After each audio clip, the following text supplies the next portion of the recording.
What is up, you guys? Welcome back to Me and TV Reviews. I am your host, Mo, and tonight we're going to be discussing last week's episode of Life After Lockup.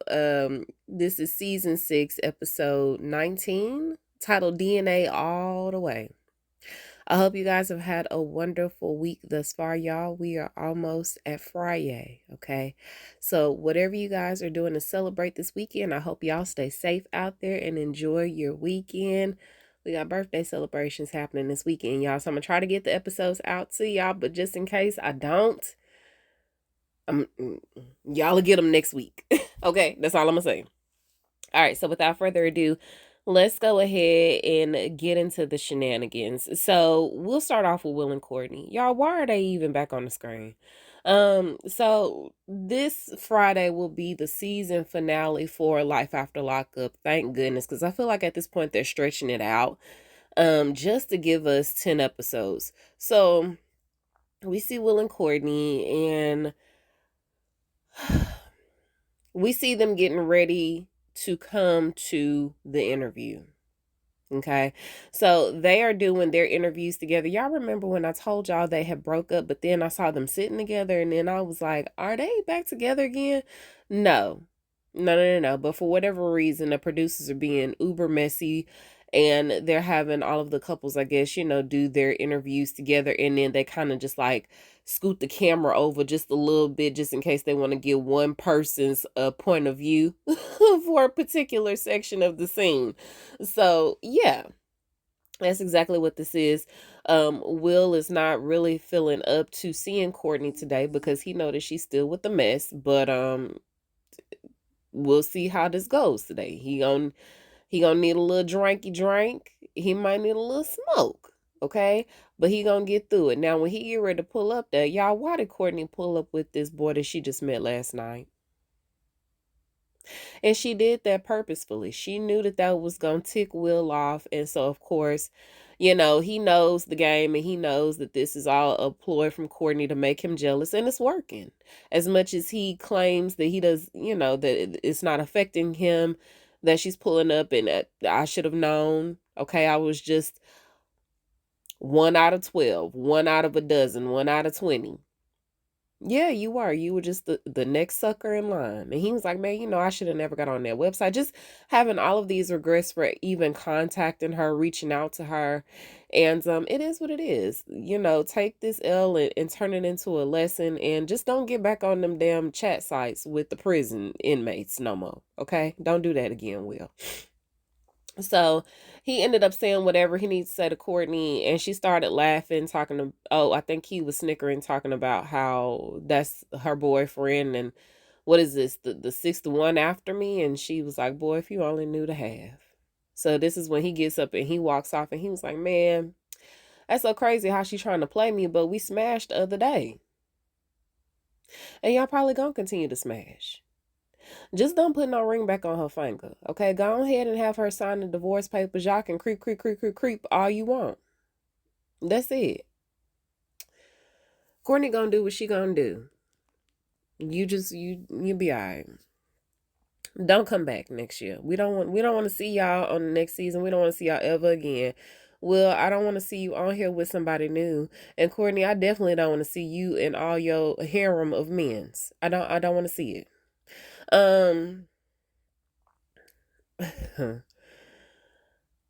JK and Brooke. So y'all, JK is finna get ready to leave Alex's house, and she's telling him, hey, you can uncomplicate things as quickly as you complicated them if you just drop her. Just let her go. You keep telling me you want to be with me. You over here all the time. You creeping in my house at night. You giving me all these empty promises, and now you're saying the things is complicated. Ain't nothing complicated about you leaving her. Now, I'm sure if Alex would have never, messed around on him, then they probably would still be together. But it's the audacity of JK to think that she was supposed to stay loyal to him while he was in jail, but then you turn around and you got you somebody real quick. And not only that, you got with my friend. Wasn't they friends? So anyhow, Yeah, so she was like, it ain't that complicated. You making it worse than what it seems. But I don't want nothing else to do with you right now. Okay, you with Brooke, go be with Brooke. I'm gonna figure out what's going on with this baby. We'll get the DNA test and then we can decide if you're gonna be present or not. That's it. So he goes home and he goes to tell his parents what's going on. Now the parents is over there playing cards with the lady that also lived there. What's her name? Marva? Something like that, y'all. Start with an M. Miss Mabel. So they end up playing cards when JK come in. Okay. And he was like, man, look, if Brooke come by here, tell her I'm not here. And I was like, did you do a bump or something on the way there? Because she could probably see your truck sitting out in the yard, JK. But okay, all right, whatever. So he was like, man, if Brooke come over here, tell her I'm not here. As he proceeds to go walk to the bathroom to take a shower, quote unquote. But I feel like, he doing what my 7-year-old used to do, or what he ain't 7 no more, y'all. But I feel like he used to do that all the time when he was a little bit younger. How you would turn the water on in the shower and just be sitting there. I feel like that's what he finna be doing. But before he go there, y'all, before he get into the shower, quote unquote, he ended up telling his parents that hey, so there's a possibility that Alex might be pregnant by me. His stepdaddy was like, you know what? I'm about sick of you. I'm about sick of you and all of your sloppiness, your nastiness. You're just going from woman to woman and you're just going in them like JK. What y'all really need to be focused on is going to go to the clinic to get tested. Are y'all getting tested regularly?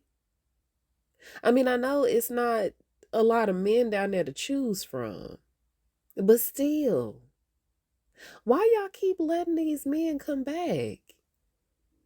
So anyhow, they get upset with him, oh, here we go again. Okay, at least she ain't crazy like Brooke is. But speaking of Brooke, as soon as he go in the shower, y'all, here come Brooke knocking at the door. When I tell you I don't like her, she is the absolute worst participant that I have seen, and she ain't even an inmate. She might as well be the inmate as much as she get on our nerves. That's how bad she is. She's worse than Destiny at this point. With the amount of disrespect, Destiny was like super entitled when it came to Sean, but the disrespect that Brooke displays to everybody. It don't matter who you are. It don't matter if you a senior citizen, you got your AARP card, you walking with a cane, you wearing a CPAP machine at night. It don't matter. She disrespectful to any and everybody, including her own mama. Mind you, she has yet to see them boys. We only seen them boys once this season. Not saying that they need to be on our screen every week, but Brooke, you need to be somewhere in the vicinity of your boys and not over here across town knocking on these people's door trying to figure out where your man who don't want to be your man is. That's it. So she knocking on the door and the stepdaddy was like, oh hell, here she go. Not again. Y'all, he couldn't even finish his hand. And so she was like, oh, where is that no good son of a, yeah. And she was saying all that. And he was like, oh, he not here. Okay, well, where he go? Because his car is right outside. See, told you. Told you, JK.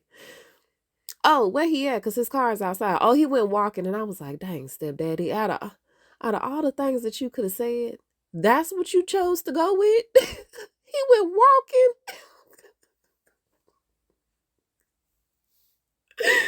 Oh, shoot. And she was like, oh, you playing in my face, because ain't no way that fat man is finna go walking around this neighborhood. Where is he at? And y'all, she pushed him out the way to get past him who was standing at the door.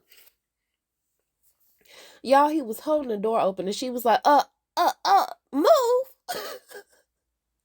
Y'all, she pushed past him. I was like, damn, is that not y'all house? Can y'all not call the police on her? Can you not get a restraining order? What? what is it gonna take for her to not come back? And so he was like, oh, no, no, no, you can't be coming up in here talking like it now. And so then she proceeds to go talk crazy to his mama, throwing F-bombs. And then she talking about, well, where he at? And she was like, I don't know, I've been at work all day. But what you not finna do is come up in my house talking crazy like that. That's exactly what she doing, and that's exactly what she been doing. And y'all gonna continue to let her do it until y'all don't. What is it gonna take? What is it gonna take? So then she ends up going to the bathroom and she's like, oh, this is crazy. Because not only is he taking a shower, which he probably ain't did this whole season, but now you got the audacity to lock the door. You're locking the door to the shower since when?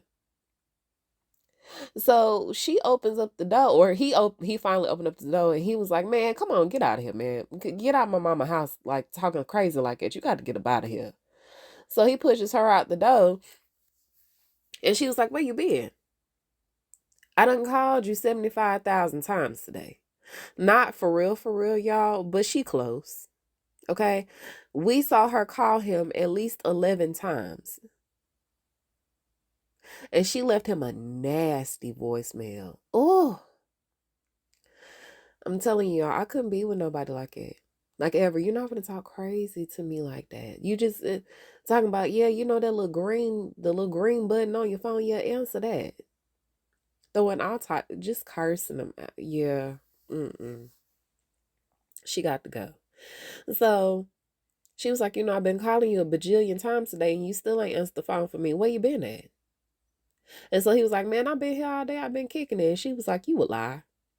You's a lie. Because your mama said that she just got home from work. So you couldn't have been kicking it with your mom and them all day. And so then he was like, man, all right. All right, I was with Alex. Well, what you doing over there? And so just when he was finna get ready to tell her, y'all, we get the whoop, whoop. Y'all, the police done been called.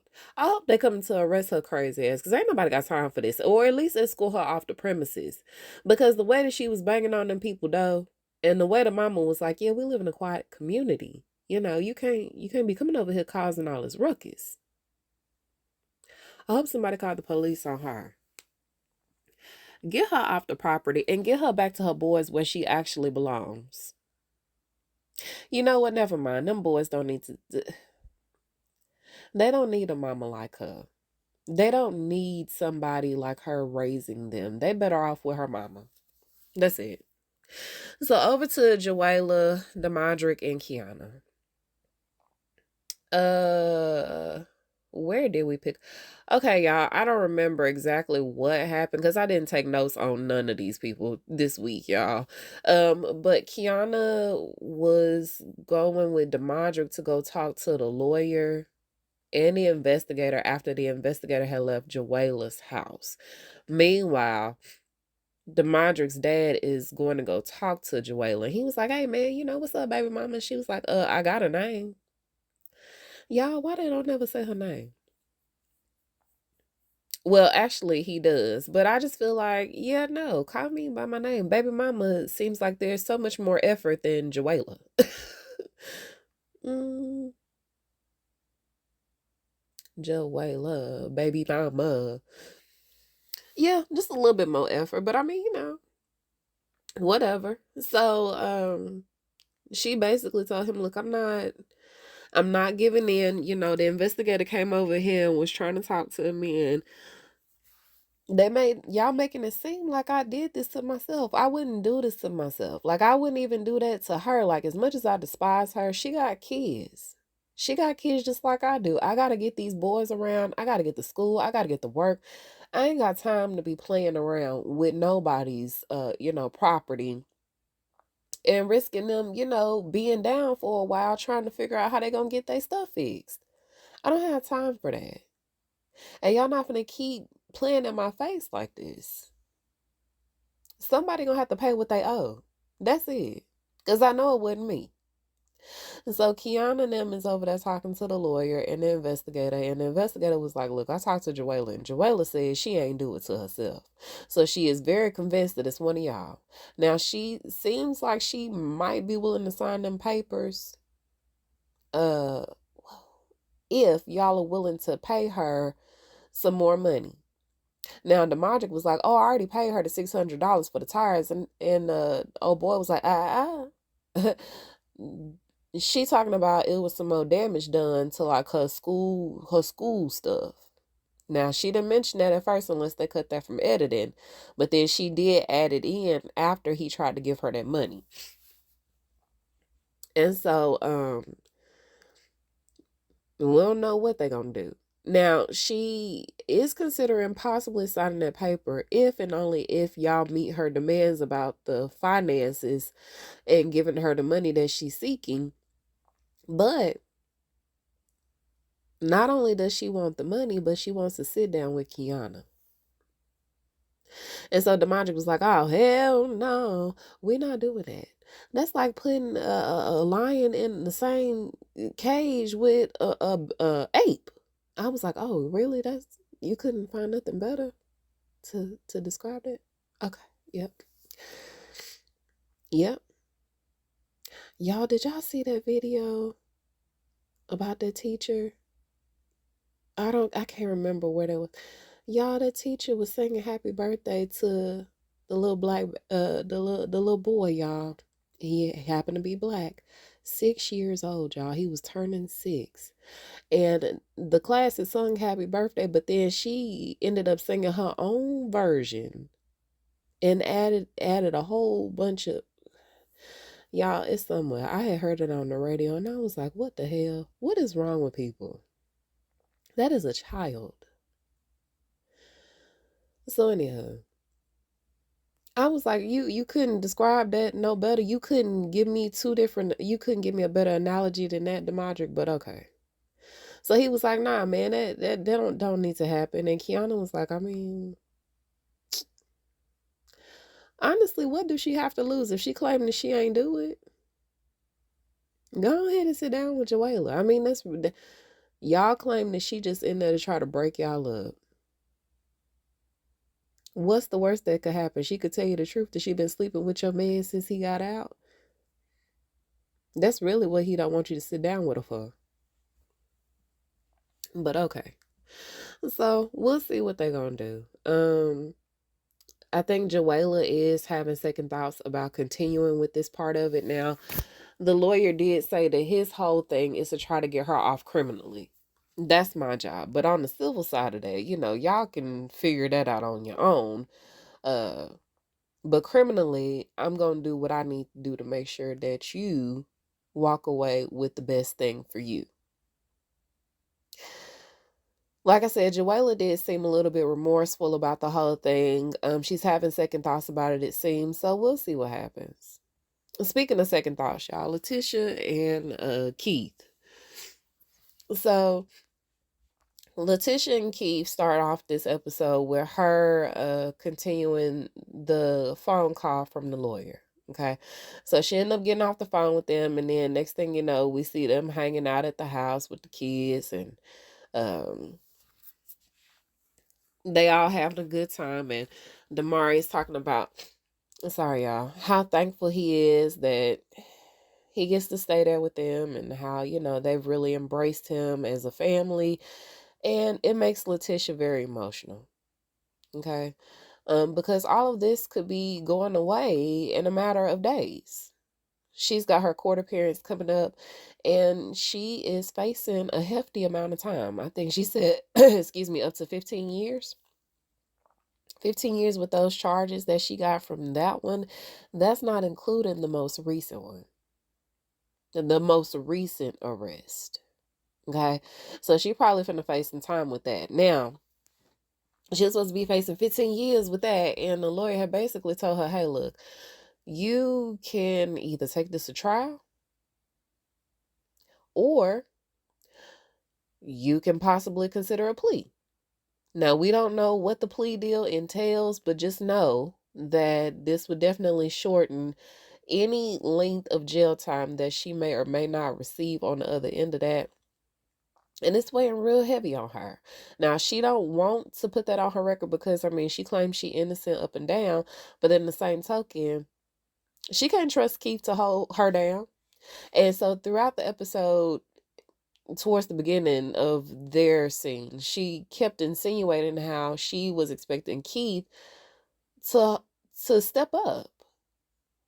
You know, I was there for you for the 5 to 7 years that you was in jail. I was trying to make moves to make sure that you had your son once he got out, but now that I'm possibly facing some time, I'm gonna need for you to do the same. Now, Naraya, her oldest one, without question, you know, she would probably go to her dad, but the baby don't really know her bio dad like that, if ever. And I don't know if she's never met the man or remember him. So if I go to jail, it's a possibility that he may try to say that he wants custody of her at whatever point in time. And so she's very, very nervous about that. And Keith was like, "Oh, well, we'll just have to do what we gotta do." What, Keith? It shouldn't have even got to that point where you was stammering and stuttering, because with you stammering and stuttering, that make it seem like you don't want to be involved, like she needs you to be involved. We know he don't want to be involved. We know that he don't want to step up like that. Okay, he want Damari, he want his son, but that baby girl, yeah, no. Mm-mm. Keith is barely on his feet. Is Keith even working? Is Keith working, y'all? Does he have something legit? And so Letitia and Keith end up getting into it because she feels like, you're not gonna hold me down like I've been holding you down. And he gets upset because he feels like Letitia keep throwing stuff in his face. I held her down when I was in jail. I was like, oh, really? Yeah, I sent her some money. I send a little card, some little flowers and stuff like it. Okay.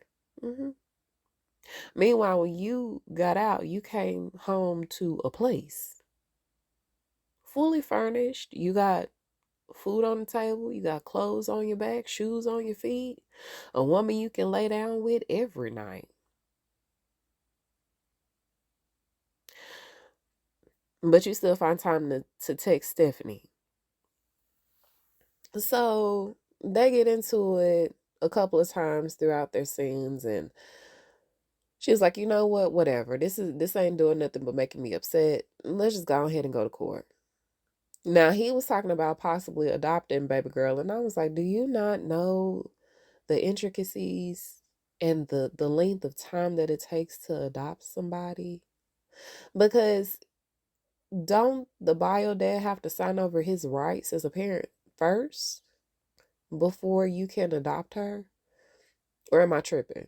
I could be wrong. It may be different depending on the state that you live in, but I thought that the bio person had to sign over their rights. And if they're not willing to sign over their rights, then y'all gonna be back and forth in and out of court for a while. So by the time y'all get done with that, honey, Letitia B done came out. So they end up going to court, and she was really considering, not taking a plea and taking it to trial. But towards the very end, she changed her mind. She ended up taking a plea deal. So while she ain't getting no jail time, the 15 years, because the judge did agree to whatever the plea deal was, now she's ready to go home and make babies with Keith. And I was like, you trying to make babies with Keith? Letitia, can we please get to a place of stability first and then consider that? Y'all already, it's not like he don't have kids. It's not like you don't have kids. Y'all may want a kid together, but come on now. And so she ended up getting arrested again when she was taking baby girl to some birthday party. So I'm kind of glad that she might have not been pregnant then, because who knows with this, especially because I think she said that she got to do probation and a couple of hours of community service. So with that being said, if you got pulled over before your probationary period was up, you may you may be in violation. And you may be going back to jail. Sorry, y'all. My nose is like doing a number, y'all. So if I sound stopped up, my apologies. Okay. I'm trying to work through it. Work with me, y'all. Work with me. So we'll see what happens. But either way, they went to go sit down to go celebrate her victory of not going to jail. But she is a felon. As a matter of fact, she was a felon before this recent incident on TV. But at least she ain't going to jail. So her and Keith went to go sit down and celebrate, and then they started arguing because now she wants to have like the true wedding, right?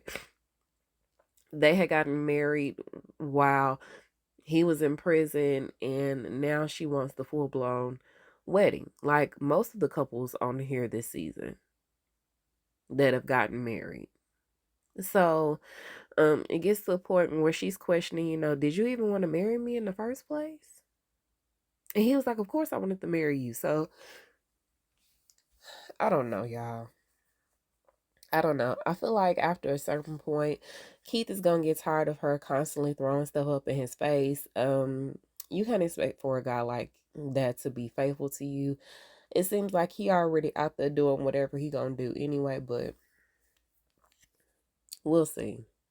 They may or may not come back next season. They probably will though. um, over to Mike and Justine and his mama.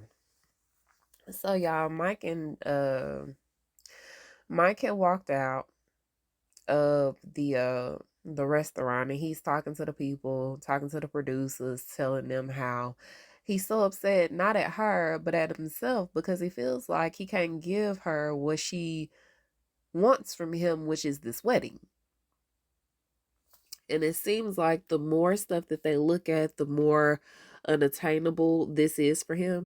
Sorry, y'all. So, it just seems really unattainable to him at this point because the fees just keep adding up. The money just keeps adding up. The cost just keeps adding up. And if he was out there in them streets, that wouldn't be an issue. But he is a reformed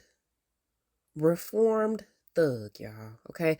He don't want to live that life no more. But unfortunately, because of all of the financial demands that have been placed on him recently, that he feels like he needs to uphold a standard for, he may just have to go back to that life.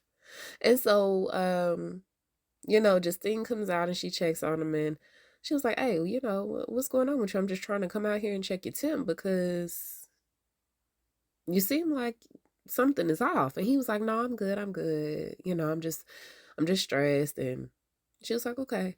Now she does feel like he is hiding something from her, and he definitely is. Okay. But either way, we're not going to worry about it right now. It's going to be okay. And she ended up telling him, don't worry about that. It seems like you the only person that's coming down on yourself super hard. You the one that's putting all of the stereotypes on you and the stigmas and stuff like that. You gonna have to get out your own head.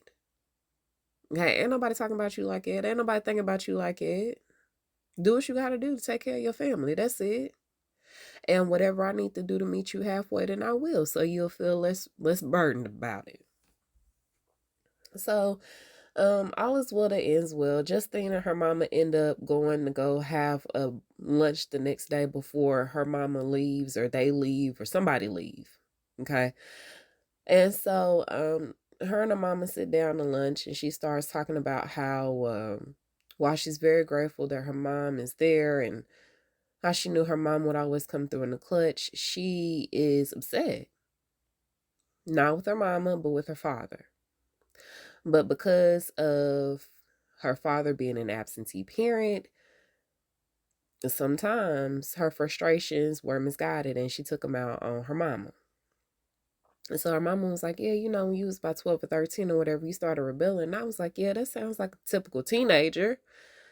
But in the same token, Justine ended up telling us in a confessional that when she was 16 years old or something like that, she had went to like this daddy daughter dance or something like that, and she was so shocked that her dad had showed up. But then when she went to go tell her friends that he was there, y'all, she turned around and he was gone. Now, apparently, her dad was a Navy dude. And so her mom just kind of like brushes it off, like, yeah, I told him I was pregnant. And I think either right after she told him that she was pregnant with Justine or right after she had Justine, he was out the door. And usually with people in the service, like, that's quite the commitment. Okay, on both parts to try to make that work because you're always relocating, you're always upending yourself, and sometimes the family can't go with you, or it's a prolonged period before they can join you again. So it's just a lot. It's a lot. Yeah. The men, though, I don't know. They go to them different locations. They be real tempted. So she was like, "Look, I understand, but I just feel like you took your anger, your frustrations out on me." And Justine, you definitely did. There's no way around it. But either way, your mama still love you, girl. Now, as they're finna get ready to go see some play or something like it, y'all, Michael is making a phone call to his mama talking about he needs her, excuse me, to send him $1,000 through the Cash App. And he'll just give her the money back when they get back to town tomorrow. Mike, what you borrowing this money for? It's because he don't have the money, y'all. He broke. And that's okay. Just tell her that. I feel like she will understand. But it's probably because he done invested that money that he was supposed to be trying to use for the wedding into something else, and that ain't gonna do nothing but piss her off. Just tell her the truth, Michael. Just tell her the truth. So over to Troy and Zizi real quick, y'all. So Troy thanks everybody for coming to celebrate and putting his father to rest with him, and supporting him. It's been a very emotionally taxing day. And so they end up going out to dinner. And he's with baby girl Troy. And baby girl Troy is showing him, that she could write in cursive. And they're spending all this time together. It is so cute. Ayana ends up coming to pick up Troy. And, they're talking, and he's telling her how appreciative he is of her, that she's putting forth the effort to try to at least do a decent amount of co-parenting with him. At least you try, and I appreciate you for that. I know we haven't always been the greatest place. I haven't always been the best to you. I haven't always said the nicest things to you. So I appreciate you for giving me another chance to be present. And so she was like, whatever puts a smile on my baby's face, then I will do all the things for her. And so he was like, okay, that's really nice. I hope that one day you and Zizi can get to a place where y'all can at least have a civil conversation. And she was like, oh, no, no, no. See, that's where the buck stopped. See, you can deal with Zizi. I don't have to deal with her. Okay, I feel like as long as you with her, I don't want nothing to do with that lady. She is evil, and honestly, I don't want to get to take no time out to get to know her ever. If I don't never have to come into any type of contact with her, I'm completely fine with that. And so he was like, okay, whatever, it's fine. Hopefully you change your mind, but for now it is what it is. Okay. And so he's in a whole different thought process. And I was like, Ayana, you're going to have to do better, because eventually, while you say that now, unbeknownst to you, y'all finna be coming into contact, because Zizi is pregnant. And, they choose not to tell his people at the dinner just because she hadn't told her parents just yet. And so by the time we catch up with them again, it's 6 months later. And so he's finna get ready to invite his mom down because she's the holdout. Now, because their relationship has been so hot and cold with Karen, they have yet to tell her that she's pregnant. So Troy ends up getting his mama a ticket because he called her and was like, hey, Ma, I need you to come down here. I got something really important I need to tell you. And it's better if I tell you in person. And so she was like, well, I am paying for no transportation to get down there, because you the one that called me, and you called me at the last minute. And so he was like, all right, Mom, whatever. I'll pay for your train ticket. Just get here. So on the way, after he done picked her up, y'all, on the way there, she was like, okay, so what is this about? Are y'all breaking up? And he was like, nah, we ain't breaking up. He was like, why would you say that? And she was like, I don't know. I just feel like, that'd be something that you need to tell me. He was like, why would I invite you down to tell you that in person? That don't even make sense. Karen just be doing the most, y'all.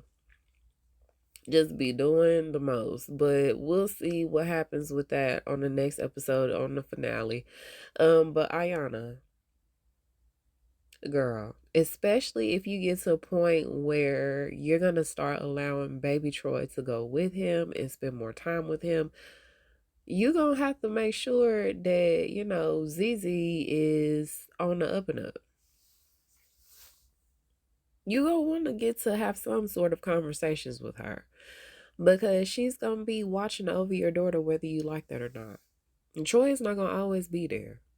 As much as you want him to be, when she's not around you, Zizi is gonna have to take care of her and, provide for her at some point in time when Troy is not there. So y'all need to get on a better footing. And not only that, but because baby Troy is gonna get ready to have a sibling, a boy at that, so birthday parties, they're gonna want to see each other. She's gonna want to see her brother. So anyway, that's that, y'all. Let me see. Did I get everybody? I think I did. Okay. Y'all, I'm so sorry for my stuffy nose. I know I sound every bit of stopped up, but I appreciate you guys for listening if you did and pulling it through with your girl. I appreciate it. I promise you I will sound a lot better tomorrow. Hopefully. Now tomorrow I plan on doing high potential and hopefully a reasonable doubt. But y'all, my baby girl's birthday is tomorrow, so I can't hold any promises. Um, but I'm definitely gonna get those out to you guys this weekend, and then we're also going to hopefully close out Life After Lockup early next week. And then Rainmaker, I think, has like 2 or 3 more episodes. I do want to go ahead and get started on the Halloween stuff. Like I said, I'll do a couple of shows, and then I definitely want to try to do more than one Halloween movie because there's been so many that I've been just like running through my head. And yeah, so I want to do more than one, or I might just continue the series after Halloween, but we'll see, y'all. Anywho, that's enough chatter for now, especially with this stuffy nose. So y'all be safe out there. I hope y'all have a wonderful rest of your night. And until we meet over the airwaves again, I am Mo, and I'll talk to you guys soon. Bye.